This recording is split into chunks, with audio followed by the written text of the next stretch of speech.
Let's get straight to our interview real quick.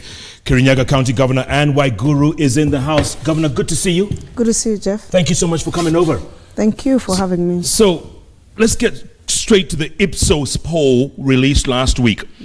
And it ranked you as the second most corrupt Kenyan. No, let me correct it. Perceived as, not a fact. Okay, perceived as the second most corrupt. According to Ipsos. Yes, and you have threatened to take them to court. And I will. Why? Because, Jeff, let's be realistic here. I mean, first of all, you don't do those kind of polls because those kind of polls can be doctored and can be used by your political opponents, because we believe that that poll was paid for by opponents, our opponents, or somebody who wanted to use it for their own purpose. And especially, I think, during this time when we're having this national campaign against corruption, to use it as a shield or something like that. Okay, so the perception from the Kenyans who were polled is that... But it's not a fact that there were any Kenyans that were polled. I mean, how would you prove that?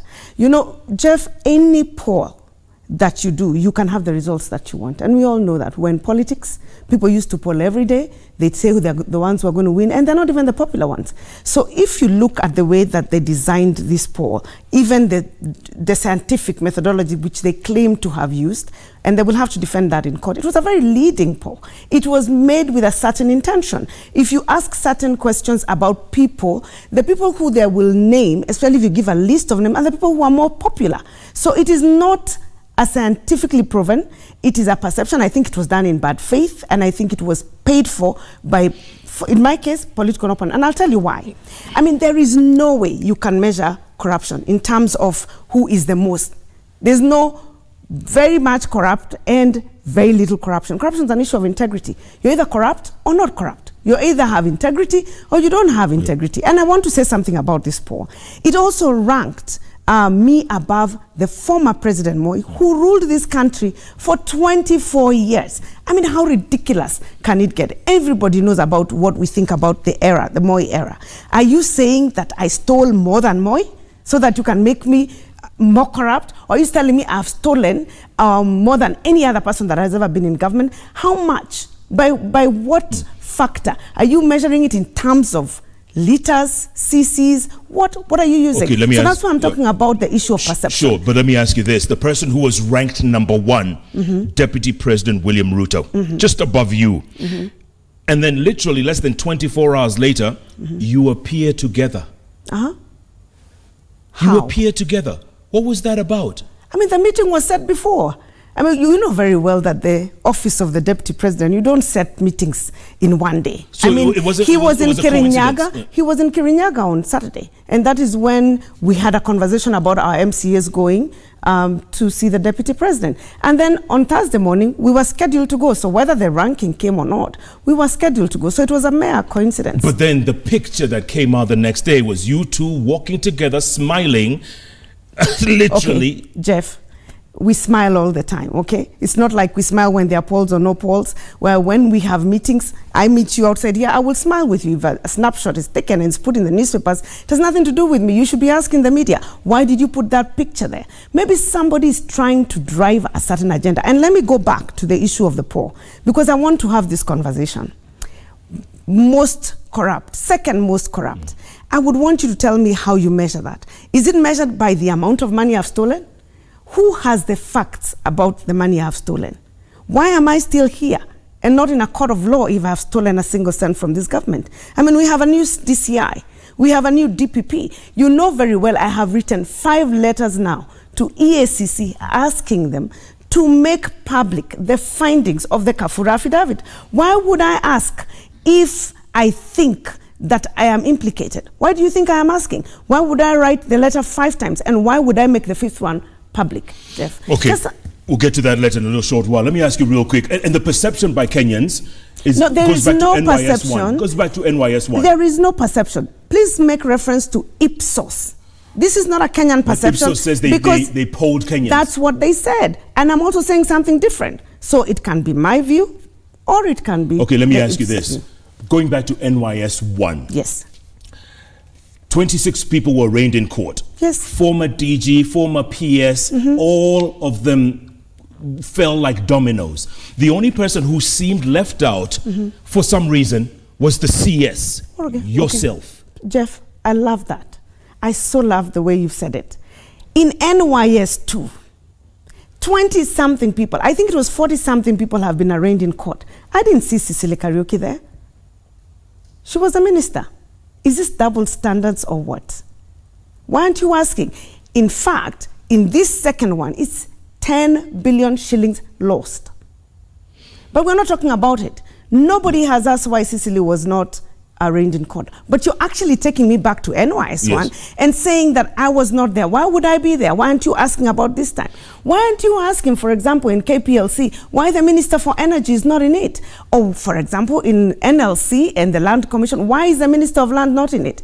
Why is such an interest that it should be Anne Waiguru? There must be a reason why, and there must be a narrative that we must debunk. But when 791 million shillings disappeared under your watch, and you know, people say there could be some sacred cows here. Maybe Waiguru is untouchable. Actually, Jeff, if there is anyone who is touchable, it's me.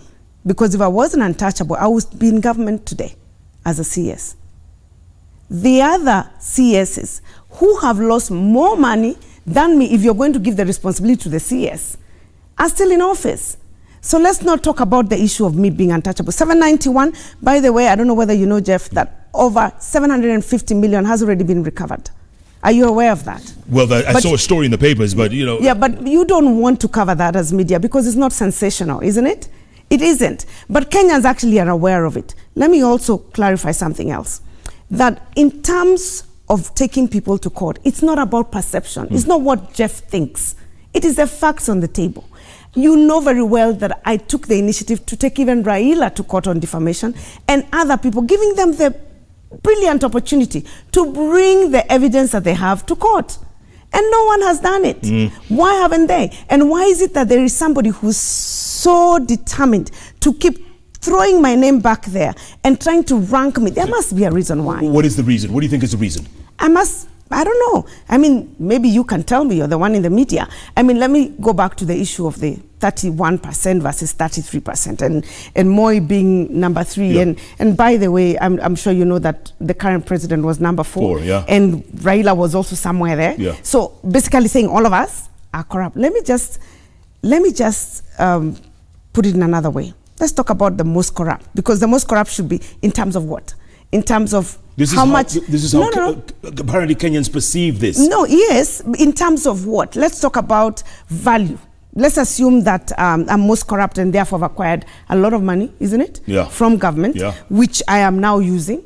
And so my value should be several billion shillings, isn't it? Yes. You think that is several billion shillings? Well, I would know, but probably. You know, the EACC has done a lifestyle audit on Okay, speaking of EACC, by the way, thanks for bringing that up. There's a new sheriff in town called Nordin Haji of the Deputy Director of Public Prosecutions. Nordin Haji. You saw what happened to Deputy CJ yesterday, Philomena Mwinu. Yes, I did. Are you afraid? Are you worried you could be next? No. You're not worried? Not at all. NYS 1 has not been solved. It's still, the jury is still out. That's fine.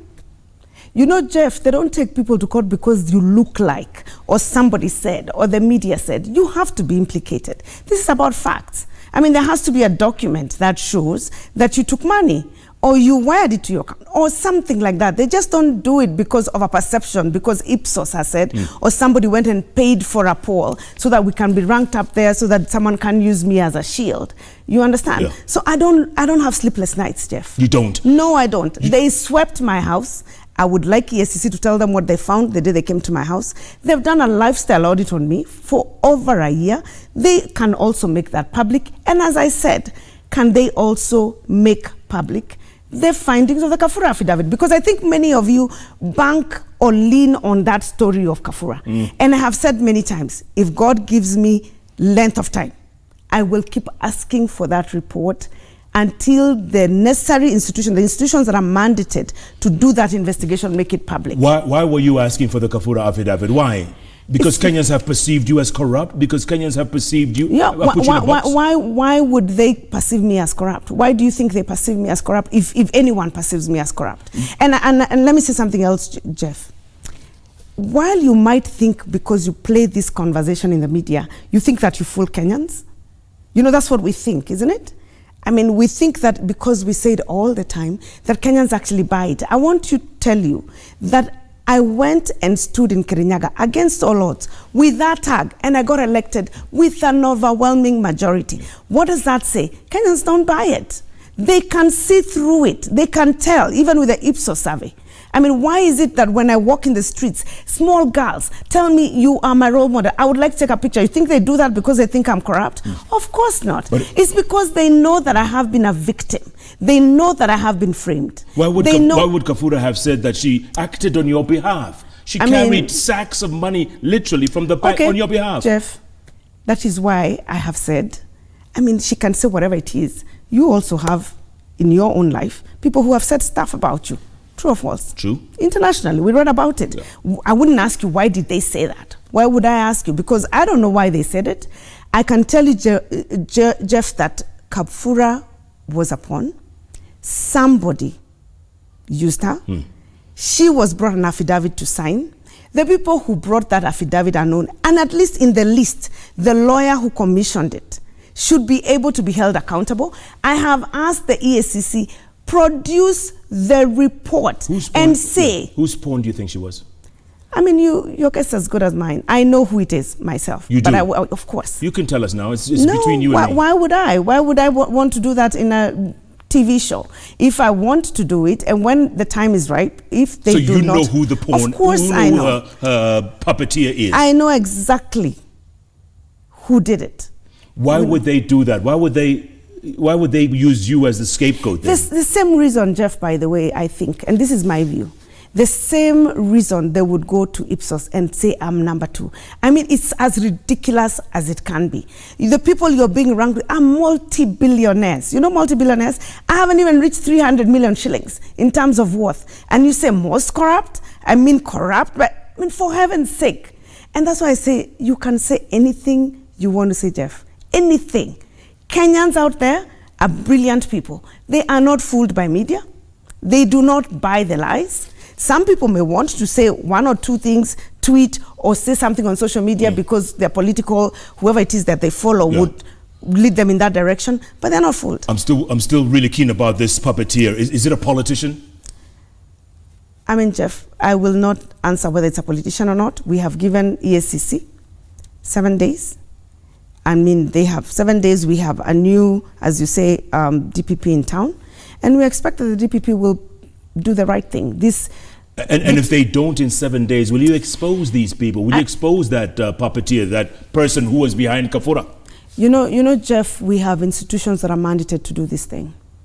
And there's one thing I want Kenyans to know, that we have asked the institutions that are mandated, right, to make this information public. So have you shared it with anyone? I mean, people know. They do know? Yes. Does the DPP know? I believe he would know, because I'm sure he has seen the file at some point. Have you yourself shared it with Nurdin Haji? The file? The file is or the name? No, I've never spoken to DPP. But you think he's aware?